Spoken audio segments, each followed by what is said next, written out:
कह रहा है A belongs to -1 2 3 4 5, B belongs to 0 3 6, है ना।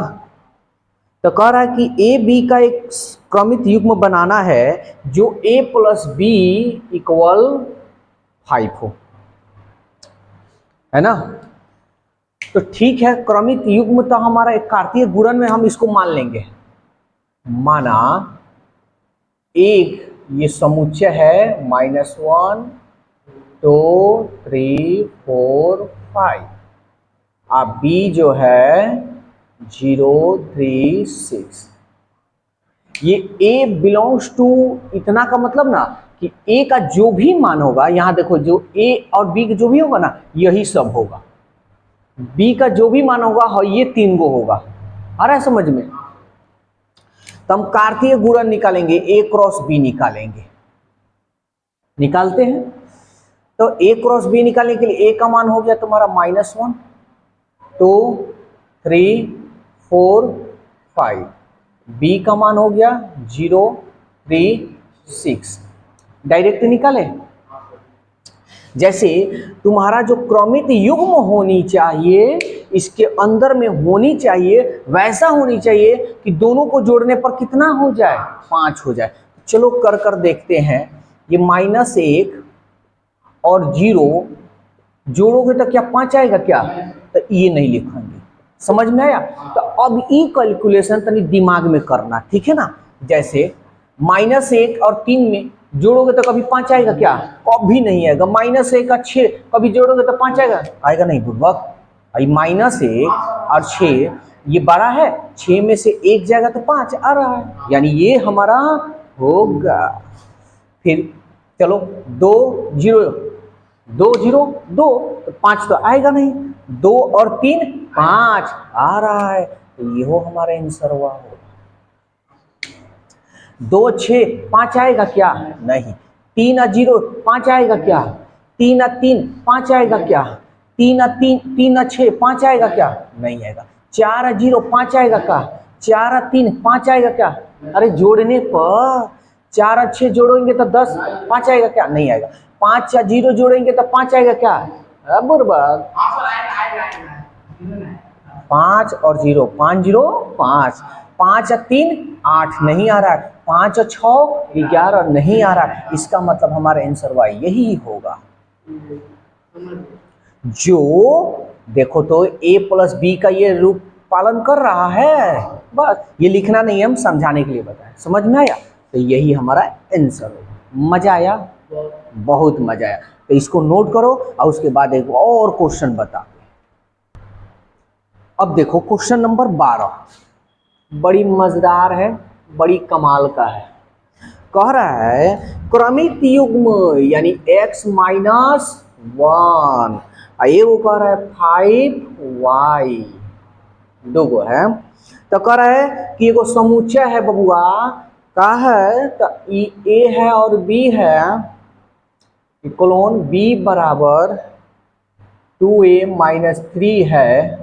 तो कह रहा है का अवयव है तो x और y का मान निकालिए। देखो समझो, यही ना क्रमित युग्म है, यह भी तो क्रमित युग्म है, यह भी तो क्रमित युग्म है। तो देखो a के जगह पर क्या रखा है x, b के जगह पर क्या रखा है -1, बस इसका मनवा इसमें रख दो।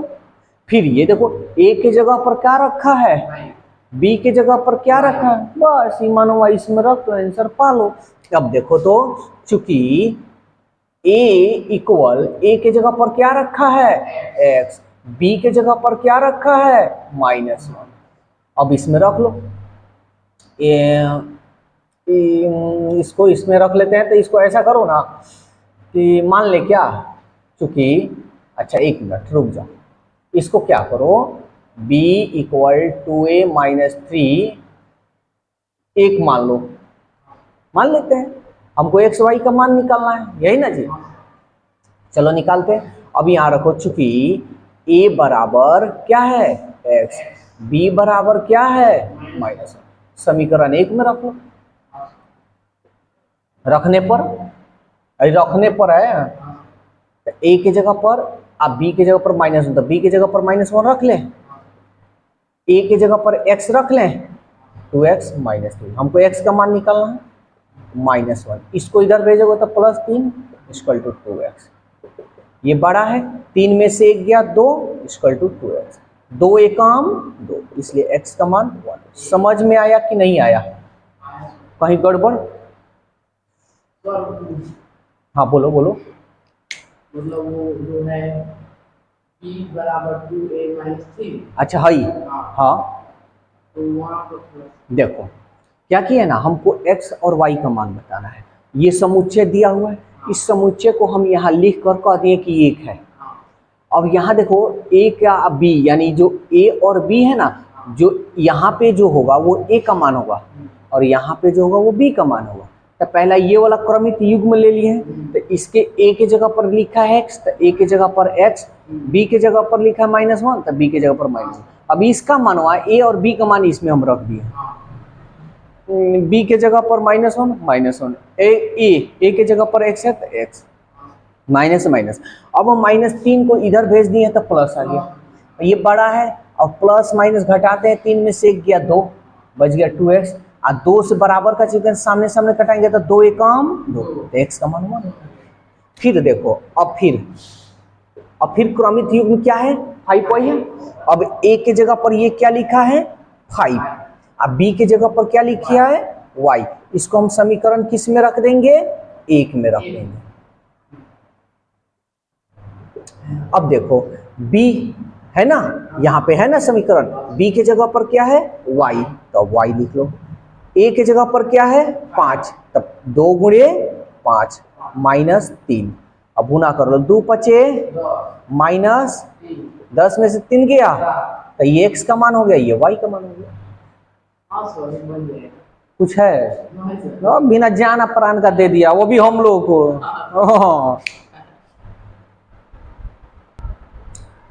अब देखो क्वेश्चन नंबर 13,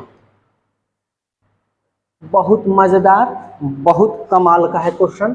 क्वेश्चन नंबर 1 कह रहा है कि xy colon x² y² = 25, xy belongs to n।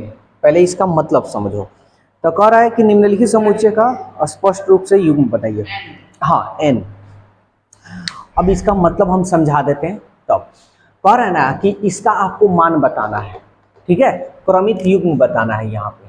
चलो ठीक है, हम मान बताएंगे इसका, लेकिन ऐसे तुमको वही चीज लिखना है कि दोनों को स्क्वायर करे ना, दोनों अंक को स्क्वायर करो ना, तो जोड़ने पर 25 आ जाए, ठीक है। लेकिन x और y का मान क्या होगा, तो y का मान, x और y का मान क्या होगा, n होगा।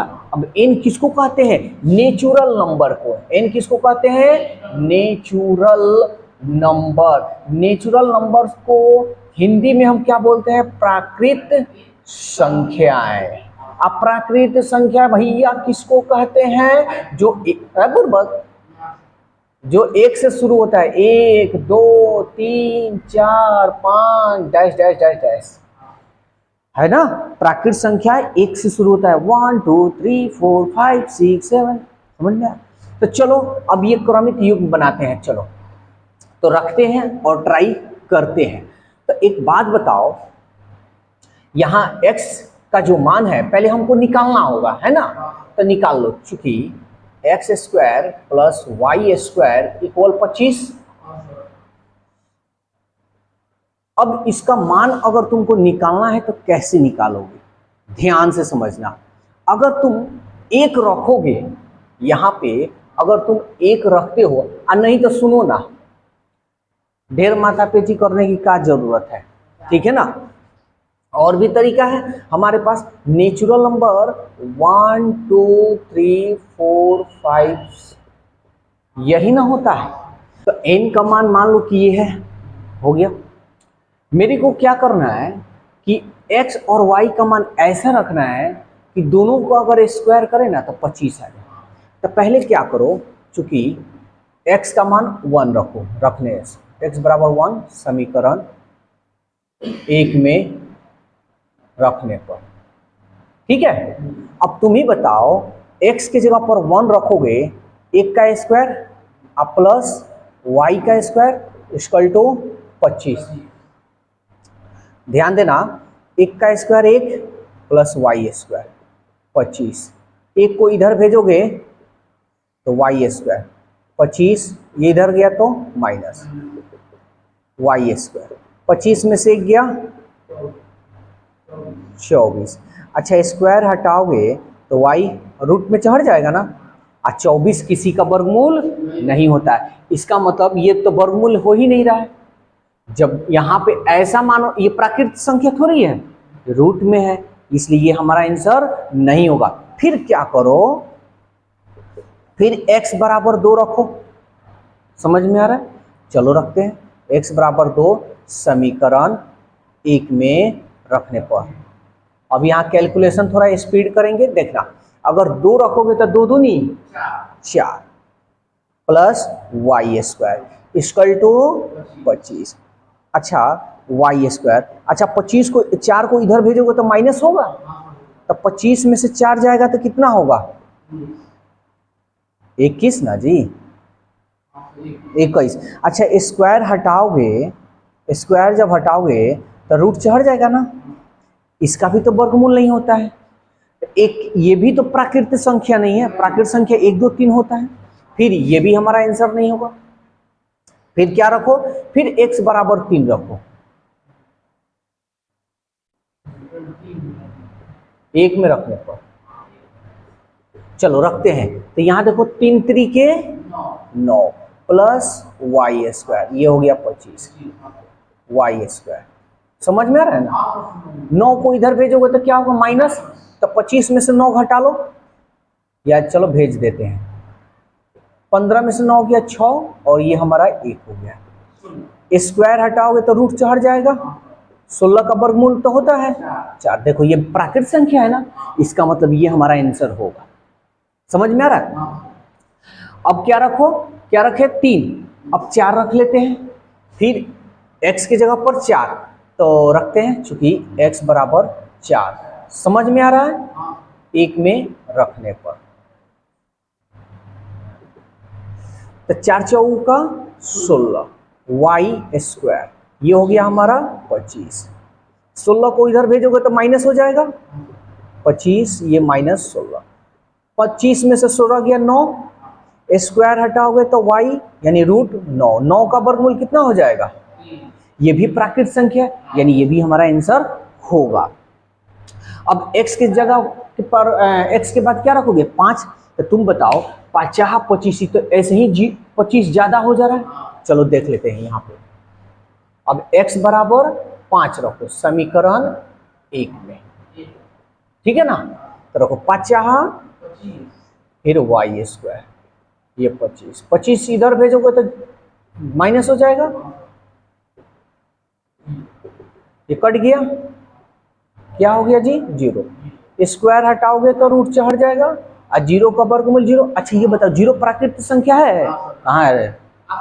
1 से ना स्टार्ट होता है, ये प्राकृतिक संख्या नहीं है, इसके बाद से हमारा आंसर होगा ही नहीं। समझ में आया? तो मेरा आंसर, इसलिए हमारा जो आंसर होगा, क्या क्या होगा? 3 रखे हैं तो क्या निकला है? 4 निकला है। और 4 रखे हैं x के जगह पर तो क्या निकला है? 3 निकला है। बस समझ में आया? इसके आगे आंसर होगा नहीं, क्योंकि 0 आ रहा है, और इसके बाद आगे हम बढ़ेंगे तो होगा ही नहीं, क्योंकि माइनस में आएगा। बोलो कोई दिक्कत है? पूरा समझ में आया? चलो इसको नोट करो।